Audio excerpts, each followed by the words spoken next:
Hello friends, welcome back. स्वागत है आप सभी का। तो इस चैनल पर हम आपको नेक्स्ट डे के लिए बताते हैं कि कौन सा डाटा आ रहा है और उसका क्या इंपैक्ट रहने वाला है फॉरेक्स करेंसी पेयर्स के ऊपर और साथ ही कमोडिटीज के ऊपर भी। तो चलिए शुरुआत कर लेते हैं कि 28 सितंबर 2023 को यानी कि थर्सडे को कौन सा डाटा आ रहा है। और यहाँ पर थर्सडे को भी काफ़ी इंपॉर्टेंट डाटा आ रहा है। तो चलिए शुरुआत कर लेते हैं यहाँ पर। तो जो सबसे पहला डाटा यहाँ पर हमें देखने को मिल रहा है वो 7 AM पर हमें देखने को मिल रहा है।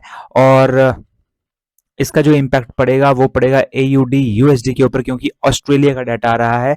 तो यहाँ पर रिटेल सेल्स का ये डाटा है और -0.8 ये पिछली बार था और इस बार ये 0.5 होने की उम्मीद है, यानी कि बढ़ने की उम्मीद है। अगर ये बढ़ता है तो AUD यानी कि ऑस्ट्रेलियन डॉलर ऊपर की ओर को जा सकता है। और यहाँ पर मेजर भी AUD ही है इस पेयर में।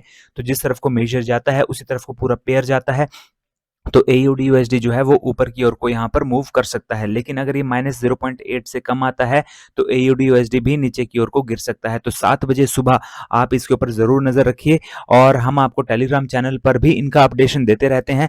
और अगर आपने हमारा टेलीग्राम चैनल अभी भी ज्वाइन नहीं किया है तो इस वीडियो के डिस्क्रिप्शन बॉक्स में जाइए दोस्तों, और वहां पर आपको लिंक मिल जाएगा हमारे टेलीग्राम चैनल का। वहां से आप ज्वाइन कर सकते हैं, बिल्कुल फ्री ऑफ कॉस्ट है। तो यहाँ पर अब हम बात कर लेते हैं कि नेक्स्ट जो डाटा आ रहा है वो कौन सा आ रहा है। तो 12:30 पर ये डाटा आ रहा है, 12:30 PM पर। और इसका इम्पैक्ट पड़ेगा EUR USD के ऊपर। क्यों पड़ेगा? क्योंकि स्पेन का डाटा आ रहा है और स्पेन जो है वो यूरोपियन कंट्रीज का एक हिस्सा है। तो यहाँ पर स्पेन का CPI का डाटा आ रहा है।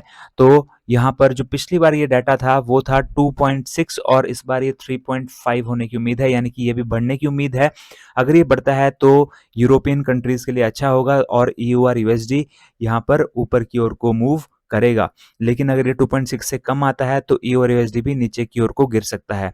इसके बाद जो नेक्स्ट डाटा आना है उसके बारे में जानकारी लेने से पहले यहाँ पर अगर आपने अभी भी एक्सनेस का फॉरेक्स ट्रेडिंग अकाउंट अभी भी ओपन नहीं करा है दोस्तों, तो वीडियो के डिस्क्रिप्शन बॉक्स में जाइए और वहां पर सबसे ऊपर आपको लिंक मिलेगा, उस पर क्लिक कर दीजिए और एक्सनेस पर अकाउंट ओपन कर लीजिए। आपकी हेल्प के लिए मैंने यहाँ पर वीडियोस भी बनाई हुई हैं, यहाँ पर आई बटन में आपको मिल जाएंगी। आप यहाँ पर उन जो वीडियो आपको मिलेंगी वो हैं जिनमें मैंने स्टेप बाय स्टेप बताया हुआ है कि कैसे आप अकाउंट ओपन कर सकते हैं, कैसे आप मनी ऐड कर सकते हैं, कैसे मनी विड्रॉ कर सकते हैं, और पिप्स क्या होते हैं, स्प्रेड साइज क्या होता है, वो भी आपको इन वीडियोस में पता चलेगा। तो जल्दी से अपना फॉरेक्स ट्रेडिंग अकाउंट एक्सनेस पर ओपन कर लीजिए। बहुत ही बढ़िया कंपनी है और इसका मैं काफ़ी सालों से यूज़ कर रहा हूँ और मेरा एक्सपीरियंस बहुत बढ़िया रहा है इसके साथ। तो इसलिए मैं आपको भी रेकमेंड करता हूँ। तो जल्दी से एक्सनेस पर अकाउंट ओपन कर लीजिए दोस्तों। अब हम बात कर लेते हैं कि नेक्स्ट जो यहाँ पर डाटा आ रहा है वो कौन सा आ रहा है। तो वो आ रहा है 5:30 PM पर। और 5:30 PM पर अगेन जो इम्पैक्ट डलेगा वो डलेगा EUR USD के ऊपर, क्योंकि अगेन यहाँ पर डाटा आ रहा है जर्मनी का। तो जर्मन CPI का डाटा आ रहा है जर्मनी का, और वो भी एक यूरोपियन कंट्रीज का हिस्सा है और सबसे बड़ा क्षेत्रफल उसका है यहाँ पर। तो उसका इम्पैक्ट सबसे ज़्यादा पड़ता है।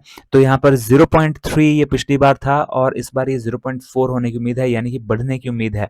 तो अगर ये बढ़ता है CPI इसका तो यहाँ पर EUR USD भी ऊपर की ओर को जा सकता है। अगर ये घटता है यहाँ पर 0.3 से तो यहाँ पर ये नीचे की ओर को गिर सकता है। इसके अलावा जो नेक्स्ट यहाँ पर डाटा आना है वो बहुत ही इंपॉर्टेंट डाटा आना है दोस्तों, और उसका इम्पैक्ट जो है वो क्रूड ऑयल के ऊपर भी पड़ने वाला है, क्योंकि जो डाटा आ रहा है वो 6 PM पर आ रहा है और ये आ रहा है यूनाइटेड स्टेट्स का डाटा, और यूनाइटेड स्टेट्स की GDP का डाटा है। GDP का डाटा बहुत ही ज़्यादा इंपॉर्टेंट डाटा होता है, और वो भी यूनाइटेड स्टेट्स का अगर डाटा हो तो वो पूरे के पूरे करेंसी पेयर्स के ऊपर भी इम्पैक्ट डालेगा और जो कमोडिटीज़ हैं उनके ऊपर भी इम्पैक्ट डालेगा। जिस तरीके से CPI का डाटा इम्पैक्ट डालता है वैसे ही GDP का डाटा भी इम्पैक्ट डालता है।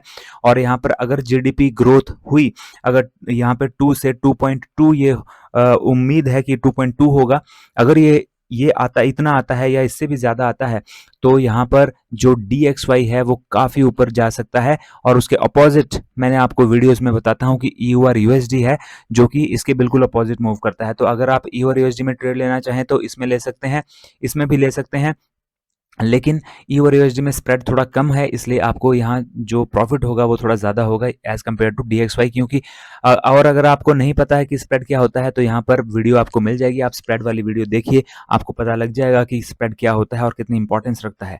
तो यहाँ पर इनका डाटा, यहाँ पर GDP जो है वो सबसे ज़्यादा इम्पैक्ट यहाँ पर क्रूड ऑयल के ऊपर भी डालती है। तो यहाँ पे क्रूड ऑयल और US ऑयल इनके ऊपर भी इसका इम्पैक्ट पड़ने जा रहा है, क्योंकि अगर जीडीपी की ग्रोथ होती है इसका मतलब है इंडस्ट्रीज की ग्रोथ होगी, और यूनाइटेड स्टेट्स की अगर इंडस्ट्रीज की ग्रोथ होती है तो वो डिमांड को बढ़ाता है, क्रूड ऑयल की और यूएस ऑयल की डिमांड को बढ़ाता है, और इस वजह से डिमांड बढ़ने के जो चांसेस होते हैं उनकी वजह से क्रूड ऑयल और यूएस ऑयल ऊपर की ओर को मूव करते हैं। लेकिन अगर जीडीपी यहाँ पर कम आती है तो वो यहाँ पर क्रूड ऑयल और यूएस ऑयल के ऊपर नेगेटिव इम्पैक्ट डालेगी। तो जीडीपी का डाटा जब आना है तो आप ज़रूर नज़र रखिए यहाँ पर क्रूड ऑयल के ऊपर भी और यूएस ऑयल के ऊपर भी। डेफिनेटली आपको एक अच्छा मूव देखने को यहाँ पर मिल सकता है। इसके अलावा जो नेक्स्ट यहाँ पर डाटा आ रहा है दोस्तों, वो डाटा आ रहा है 7:30 पीएम पर।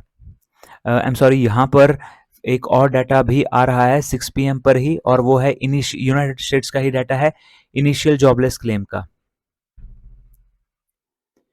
तो इनिशियल जॉबलेस क्लेम्स का ये डाटा है, और पिछली बार ये डाटा था 201 के, और इस बार ये 217 के होने की उम्मीद है। तो यहाँ पर ये बढ़ने की उम्मीद है, जो कि अच्छा नहीं होगा डीएक्सवाई के लिए।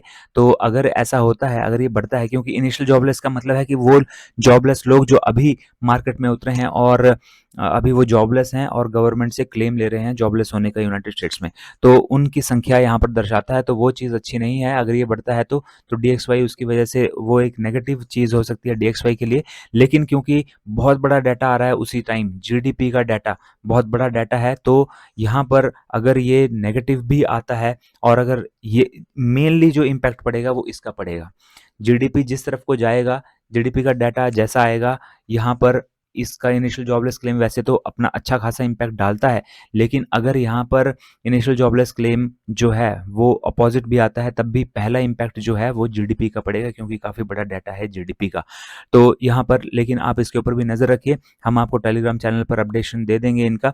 और अब जो नेक्स्ट डाटा यहाँ पर आ रहा है, वो यहाँ पर नेक्स्ट डाटा आ रहा है 7:30 पीएम पर। और इसको जानने से पहले दोस्तों, हमने आपके लिए वीडियोस बनाई हुई हैं। ईएमए की स्ट्रेटजी है, और एक ईएमए प्लस वी वैप की स्ट्रेटजीज है। 5 मिनट के टाइम फ्रेम की ये स्ट्रेटजीज हैं, और इंट्राडे ट्रेडर्स के लिए हैं। तो ये जो दो स्ट्रेटजीज हैं, इन दो स्ट्रेटजीज को आप यहाँ पे आई बटन है उसमें आपको ये स्ट्रेटजीज मिल जाएंगी। आप इन स्ट्रेटजीज को गो थ्रू करिए, और आपको डेफिनेटली प्रॉफिट होगा। आपको डेफिनेटली आपका जो चांसेस ऑफ जो आपके एरर हैं वो डिक्रीज होंगे, और जो आपके चांसेस जो आपके सक्सेस के चांसेस हैं वो इसमें डेफिनेटली ग्रो करेगा। ये हेल्प करेंगे आपकी चांसेस को इंक्रीज करने में, आपकी सक्सेस के। तो यहाँ पर डेफिनेटली आप इसको देखिए, और इसमें जब आपको वो इंडिकेशंस मिलती हैं इनके बेसिस पर, इन दो स्ट्रैटेजीज के बेसिस पर, उस टाइम हमें अच्छा ट्रेड देखने को मिलता है। तो यहाँ पर अब हम बात कर लेते हैं कि नेक्स्ट जो आ रहा है वो कौन सा डाटा आ रहा है। 7:30 पीएम पर आ रहा है, अगेन यूनाइटेड स्टेट्स का ही डाटा है, और पेंडिंग होम सेल्स का डाटा है। तो पेंडिंग होम सेल्स का डाटा यहाँ पर 0.9, पिछली बार था 0.2 होने की उम्मीद है, मीन्स घटने की उम्मीद है। अगर ये घटता है तो वो डीएक्सवाई के लिए नेगेटिव होगा, और अगर ये इससे ज़्यादा आता है तो डीएक्सवाई के लिए पॉजिटिव होगा। और जैसा कि मैं आपको बता ही रहा हूँ कि ईयू और यूएसडी जो है उसके ऊपर इसका इम्पैक्ट पड़ता है। तो 7:30 बजे ये डाटा आना है पेंडिंग होम सेल्स का, आप इसके ऊपर भी नज़र रखिए। तो काफ़ी इंपॉर्टेंट डाटा आ रहा है यहाँ पे। और उसके बाद यहाँ पर एक और डाटा आ रहा है जो कि बहुत ही इंपॉर्टेंट है, और वो आ रहा है 8 पीएम पर, और ये डाटा आ रहा है नेचुरल गैस की स्टोरेज का।